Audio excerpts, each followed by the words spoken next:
जब ही नाम हृदय धरो भयो पाप को नाश, जैसे चिनगी आग की पड़ी पुराने घास। सूखी और पुरानी घास होती है और उसमें थोड़ी सी बस आग की चिंगारी लग जाए तो वो घास जल जाती है।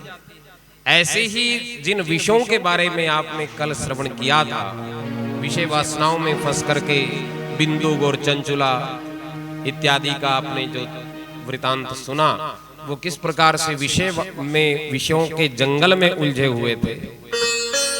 आपने वो भी बात सुनी कि आदि गुरु शंकराचार्य ने इन विषयों को ये कहा है कि इन विषय रूपी जंगल में शेर घूमता है। एक श्लोक है, उस श्लोक का भावार्थ यही बताया।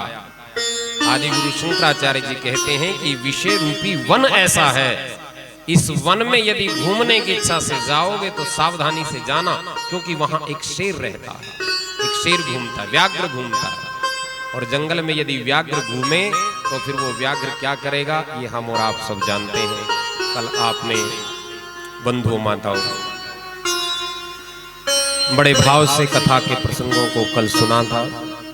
प्रथम दिन शिव पुराण के महात्म्य को सुना। चलिए सबकी समझ में आ गया। शौनक आदि 88,000 ऋषि जो नैमिष पावन क्षेत्र में इस कथा को सुन रहे हैं, उनकी भी बात समझ में आई कि हाँ, कथा सुननी चाहिए। और बंधुओं माताओं ध्यान देना, समाज में अधिकतर दो कथाएं अपने हिंदू धर्म में प्रचलित हैं, श्रीमद् भागवत कथा, श्री राम कथा। इनको हम सुनते ही रहते हैं, हम भी सुनाते हैं। लेकिन जब भी अवसर मिले जीवन में, कम से कम जीवन में क्या, वर्ष में एक बार शिव पुराण की कथा को अवश्य सुन लेना चाहिए। क्यों? आप कहेंगे इससे क्या होगा? बाबा तुलसीदास जी महाराज जब रामचरित्र लिखने लगे, राम कथा को जब वो लिखने लगे, तो उन्होंने भी सर्वप्रथम शिव आराधन ही किया है। जिन्होंने मानस का बालकांड पढ़ा है वो अच्छी तरह से जानते हैं। प्रारंभ में वंदना इत्यादि करके बाबा तुलसीदास जी महाराज ने शिव सती का चरित्र, शिव पार्वती का चरित्र कहा है। यानी कि शिव पार्वती विवाह तक का विस्तार से शिव चरित्र बाबा तुलसीदास जी महाराज ने गाया है। शिव कथा हो गई तो तब जाकर के राम जन्म की कथा में उन्होंने प्रवेश किया है। बोली शंकर भगवान की जय। अच्छा, ये शिव वंदना ऐसी है, ध्यान देकर के सुनना।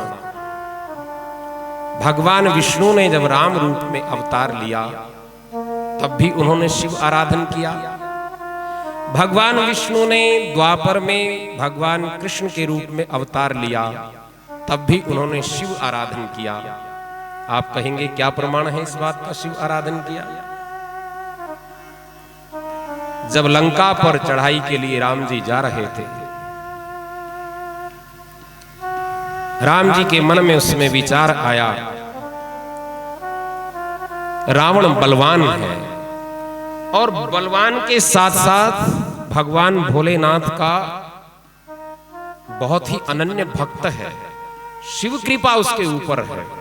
भले ही वो शिव कृपा को प्राप्त करके उसका दुरुपयोग कर रहा था, सदुपयोग नहीं कर पाया। रावण की तपश्चर्या में कोई कमी नहीं थी, रावण की शिव आराधना में कोई कमी नहीं थी। तो तब राम जी के मन में आया कि इस समुद्र के किनारे, इस जलधि के किनारे बैठ करके मैं ऐसे कौन से देवता की आराधना करूं जो देवता इस जलधि को भी पार करवा दे, और जो ये संग्राम होने जा रहा है, युद्ध होने जा रहा है, इस युद्ध में भी मेरे अनुकूल परिणाम मिले और जानकी को मैं वहां से मुक्त कराने में सफल हो जाऊं। तो तब भी भगवान राम ने वहां बैठ करके शिव आराधन किया। आप आने वाले समय में जब रामेश्वर जी ज्योतिर्लिंग का महत्व आप सुनोगे, 12 ज्योतिर्लिंगों के महत्व की कथा भी शिव पुराण में आती है। तो भगवान राम ने उस समय शिव आराधन किया, शिवलिंग की प्रतिष्ठा वहां की, शिव पूजन किया। भागवत में वर्णन आता है भगवान कृष्ण का मैया रुक्मिणी के साथ विवाह हो गया। तो गृहस्थी में श्रेष्ठ संतति की प्राप्ति हो, श्रेष्ठ संतान जन्म ले, वो तो एक वरदान था कि जिस कामदेव को भस्म किया था भगवान भोलेनाथ ने, तभी उन्होंने वरदान दे दिया था कि द्वापर में तुम कृष्ण तनय बनोगे, कृष्ण के पुत्र के रूप में ही शरीर धारण करोगे, तब तक तुम अशरीरी रहोगे, बिना शरीर के ही रहोगे। वो तो होनी तो निश्चित थी, भवितव्यता थी, लेकिन भगवान श्री कृष्ण ने माता रुक्मिणी के साथ कठोर तप किया, शिव आराधन किया, और तब जाकर के भगवान श्री कृष्ण का वो प्रद्युम्न नामक पुत्र उत्पन्न हुआ।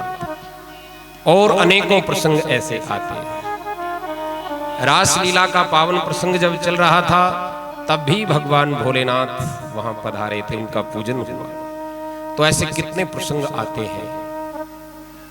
तो इसलिए जब अवतारी पुरुषों ने भी शिव आराधन किया है, शिव की वंदना की है, शिव की स्तुति की है, शिव का पूजन किया है, फिर हम और आप जैसे साधारण लोग शिव का पूजन क्यों ना करें।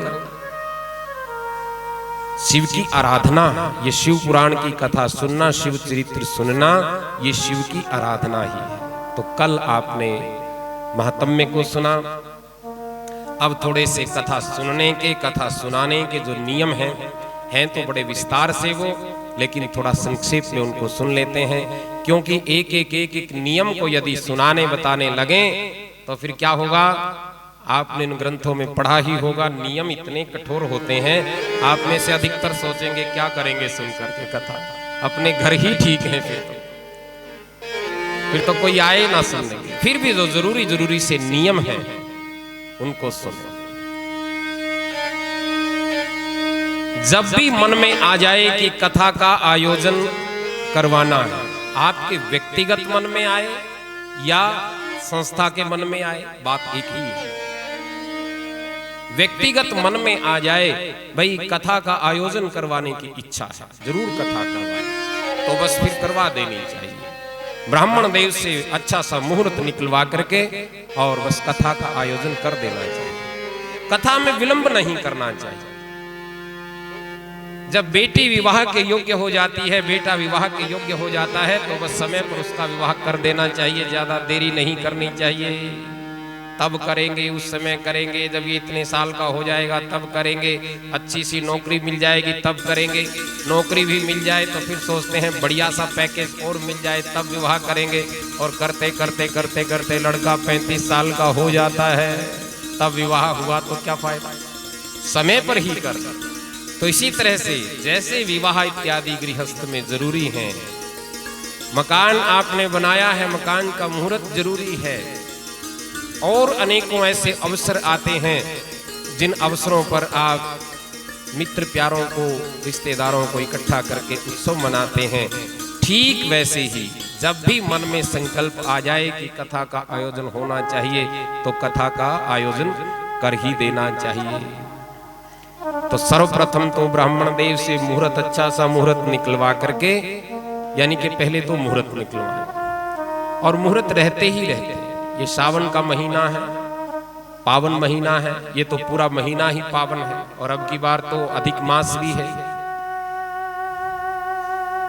जो अब ना सुन सके आगे सुन लें, लेकिन सुनेंगे तो अच्छा सा मुहूर्त निकलवाएं,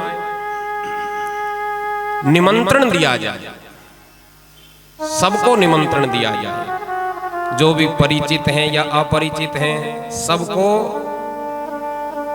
अच्छे से बुलाया जाए, आदर पूर्वक बुलाया जाए।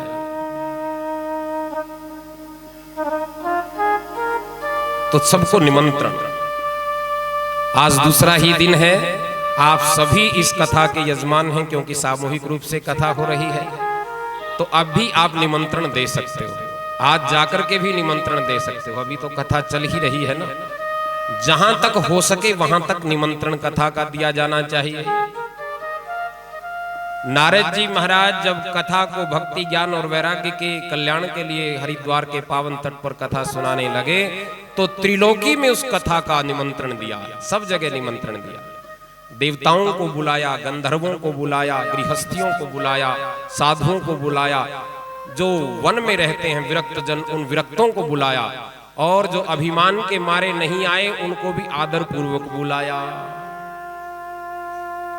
चलिए भैया कथा हो रही है, चलो माताजी कथा हो रही है, चलो बहन जी कथा हो रही है, तो कथा में निमंत्रण दिया जाए और फिर अच्छा सा स्थान व्यासपीठ बनाई जाए। ये व्यासपीठ कल भी आपने सुना था, भगवान का ही आसन है, भगवान व्यास का ही ये आसन है। इस आसन पर बैठने वाले आचार्य के भी नियम कहे गए। पहले ये श्रोताओं के नियम सुन लें, फिर आचार्य के नियम, दोनों के नियम बराबर से ही है वैसे तो सबको निमंत्रण दिया जाए। कथा के दिनों में अपना आहार व्यवहार, सोना जगना, वाणी सब कुछ बड़ी उपयोगी होनी चाहिए, उचित होनी चाहिए। बहुत ज्यादा ना बोलें, कम से कम बोलें। हमारा मन इन दिनों परमात्मा में ही लगा रहे, उसी में अनुरक्त रहे, भगवान का ही भजन करते रहें, मानसिक जप करते रहें। प्रातःकाल जल्दी जगें, ब्रह्म मुहूर्त में जगें, स्नान इत्यादि करके भगवान का भजन करें, पूजन करें, सूर्य को अर्घ्य दें, शिव मंदिर में जाकर के शिवलिंग पर जलाभिषेक करें। और यदि घर में ही शिवलिंग की स्थापना आपने कर रखी है, घर में शिवलिंग कैसा हो, सार्वजनिक स्थान पर शिवलिंग का आकार क्या हो, आप अभी सुनेंगे आने वाले समय में ये चीजें। तो घर में ये सब सुविधा आप, सारी व्यवस्था आपके है, तो घर में पूजन करें, सूर्य को अर्घ्य दें, शुद्ध सात्विक भोजन करें। फिर कथा को उत्साह के साथ किया जाए, बोझ के रूप में कथा को ना किया जाए। कई लोग क्या करते हैं, भाई कथा का आयोजन तो कर लिया लेकिन टेंशन में रहेंगे, टेंशन रहती, अनेक प्रकार की टेंशन रहती, चंदा नहीं आया, कम आया, कम पैसे आए। अरे क्यों चिंता करते हो, भगवान की कथा है, भगवान अपने आप करवाएगा, आप किस बात की चिंता करते हो। भगवान का मंदिर है, वो अपने आप इसको मंदिर के निर्माण को करवाएगा, तो उसकी कथा है, इसलिए ज्यादा तनाव लेने की आवश्यकता नहीं है। और एक महत्वपूर्ण बात, ये श्लोक आया है, मैं श्लोक को पढ़ रहा हूं। विवाहे यादृशम चित्तम तादृशम कार्यमेव हि। जैसे हम विवाह आदि कार्यों में अपना चित्त लगाते हैं, बेटे बेटी की विवाह की तारीख तय कर दी, उसी दिन से आप बड़ी लगन के साथ उस विवाह के कार्य में जुट जाते हो। जुटते हो कि नहीं? चाहे 6 महीने बाद की तारीख तय हो गई है, जब विवाह की तारीख निश्चित हो गई, बेटी के विवाह की तारीख निश्चित हो गई, तो आपका चित्त सारा का सारा उसमें लग जाएगा। ये कपड़े खरीदने हैं, ये गहने खरीदने हैं, ये सामान लाना है, उसको बुलाना है, लिस्ट बनानी शुरू हो जाएंगी, सारा ध्यान उसमें लग जाता है। तो यहाँ कहा गया है कि कथा की तैयारी कैसी हो, कथा को कैसे किया जाए, कथा को किस भाव से किया जाए, बहुत सारी बातें हैं। उन बातों के निचोड़ में ये बता दिया निष्कर्ष में, विवाहे यादृशम चित्तम तादृशम कार्यमेव हि।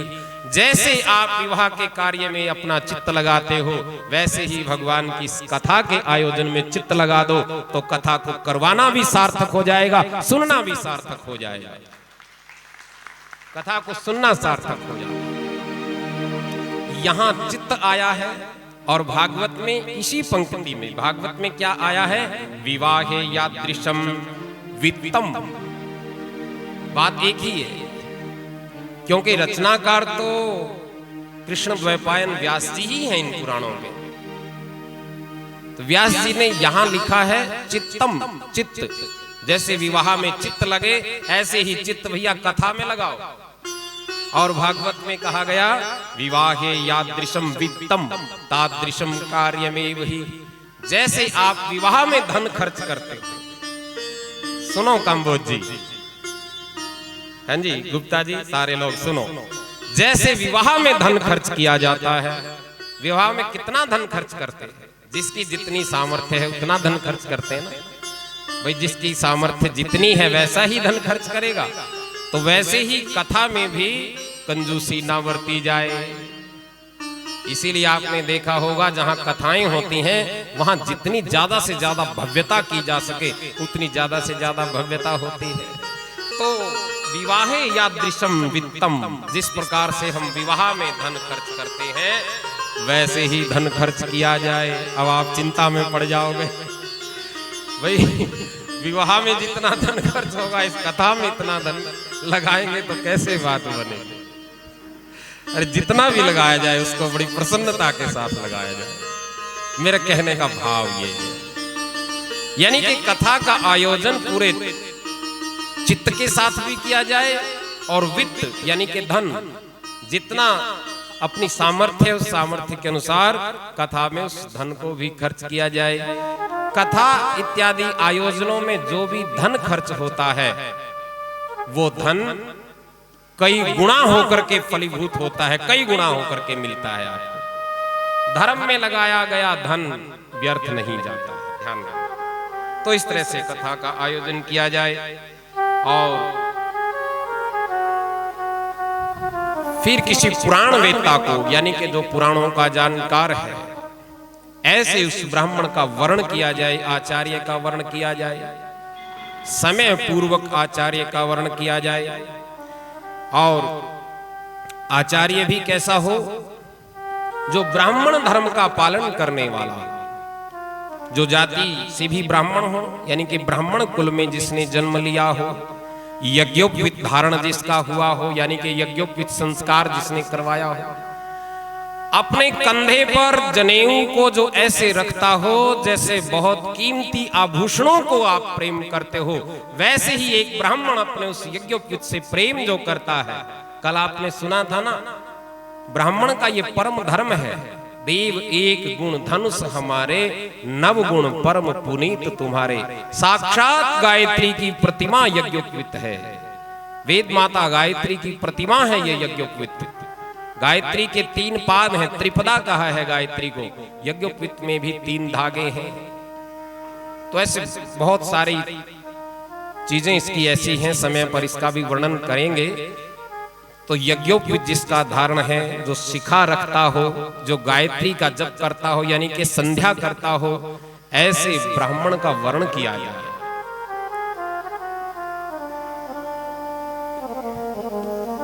जो विप्र हो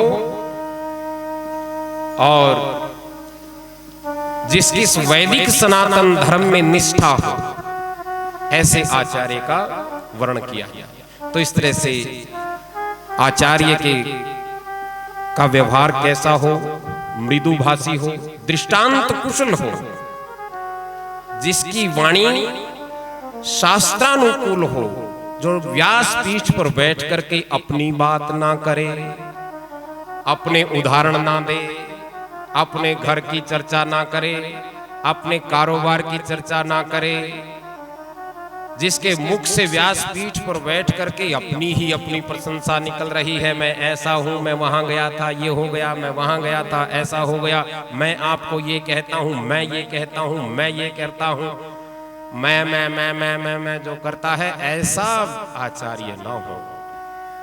जो व्यास पीठ पर बैठ करके शास्त्र की ही चर्चा करे, जो शास्त्रों में कहा है वो चर्चा करे।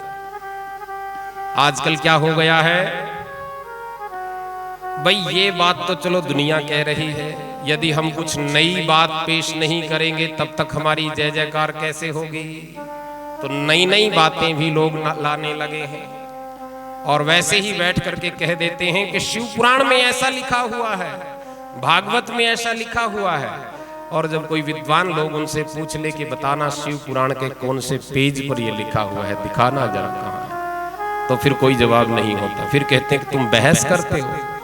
तो इस तरह से वो दृष्टांत कुशल हो। तो ऐसे यानी कि कथा करने वाले के, कथा सुनने वाले के, कथा के आयोजकों के कुछ ये नियम हैं। इन नियमों का वर्णन यहां हुआ है। व्यासुवाच है, धर्म क्षेत्री महाक्षेत्री गंगा कलिंदी संगमे, प्रयागे परमे पुण्ये ब्रह्मलोकस्य वर्तनिः ब्रह्मलोकस्य वर्तनिः प्राप्ते कलियुगे घोरे नरः पुण्य विवर्जितः दुराचारतः सर्वे सत्यवार्ता परांगमुखः। देखिए जो पहले के युग हुए हैं, सतयुग, त्रेता, द्वापर, इनमें व्यक्ति के कल्याण के उपाय कभी तप रहा है, कभी यज्ञ रहा है, कभी योग रहा है। लेकिन कली काल में क्या हो जाएगा? प्राप्ते ही कलियुगे घोरे नरः पुण्य विवर्जिता। कलियुग का प्राणी प्रायः पुण्य विवर्जित हो जाएगा। पुण्य विवर्जित क्या होता है? जिसके पुण्य क्षीण होंगे, क्योंकि खान पान, आचार विचार सब कुछ अशुद्ध हो जाता है कलियुग में, और व्यक्ति पुण्य विवर्जित हो जाएगा। सतयुग, त्रेता आदि में पाप विवर्जित होते थे, यानी कि पाप नहीं होता था, होता भी था तो बहुत कम होता था। लेकिन अब पाप ज्यादा है और पुण्य कम है। तो ऐसे में इस कली काल में लोगों का कल्याण कैसे हो? ऐसे कलयुग के कलुषित प्राणियों का कल्याण भगवान शिव की आराधना से और भगवान शिव की कथा से ही होने वाला है। झूठ ही लेना, झूठ ही देना, झूठ ही भोजन, झूठ चबेना। अधिकतर हमारा जीवन असत्य आचरण पर ही टिका हुआ है। तो ऐसे में तारनहार क्या है? तारनहार भगवान की ये दिव्य कथा है। तो सूत जी महाराज शौनक आदि ऋषियों के सामने यही वर्णन कर रहे हैं। साधु पृष्ठम साधवो वस्त्र ही लोकहितकारकम। भगवान की जो ये कथा है यही हितकारी है। ध्यान से इस कथा को सुनो। ये 7 संहिता इसमें बताई गई है, ध्यान से सुन लेना। 7 कौन कौन सी संहिताएं इसमें हैं? पहली है विद्येश्वर संहिता, दूसरी रुद्र संहिता, तीसरी शतरुद्र संहिता, चौथी है कोटि रुद्र संहिता, और 5वीं उमा संहिता, छठी को कैलाश संहिता कहा है, और 7वीं वायवीव संहिता है। बोले शिव पुराण भगवान की जय। तो हमें 7 संहिता वाला ये शिव पुराण सुनाइए। सूत जी महाराज ने कहा कि मुनिनाम षट्कुलीनानाम बहुतमेत्रतम इदं परमिदं नीति विवादः समुस्ततम। ये शिव पुराण की 7 संहिताओं को जो सुन लेता है उसका हर तरह से कल्याण ही कल्याण हो जाता है।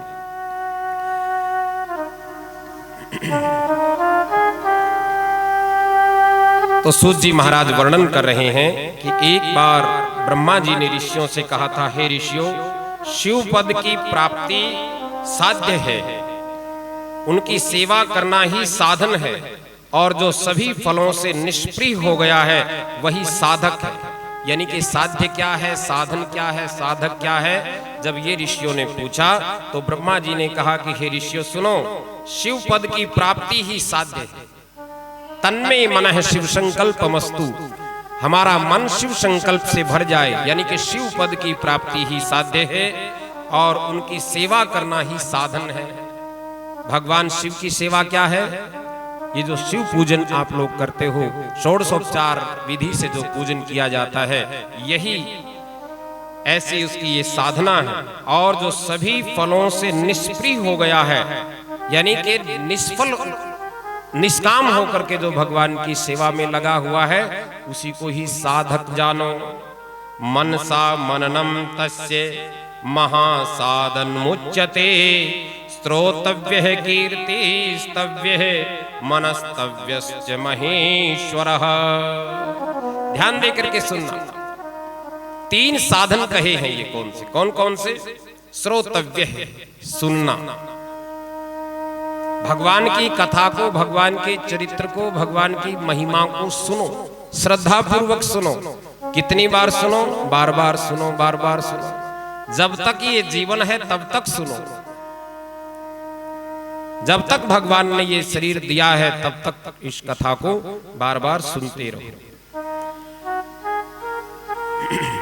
कल आपने सुनने का क्या महत्व है वो प्रसंग सुने थे, उनकी पुनरावृत्ति नहीं होगी तो श्रोतव्य है, कीर्तिस्तव्य है। दूसरा क्या है, जब सुन लिया भगवान की कथा को, सुन लिया भगवान के उस तत्व की जब हमारे समझ में आ गई बात, तो फिर उसकी कीर्ति को गाया जाए।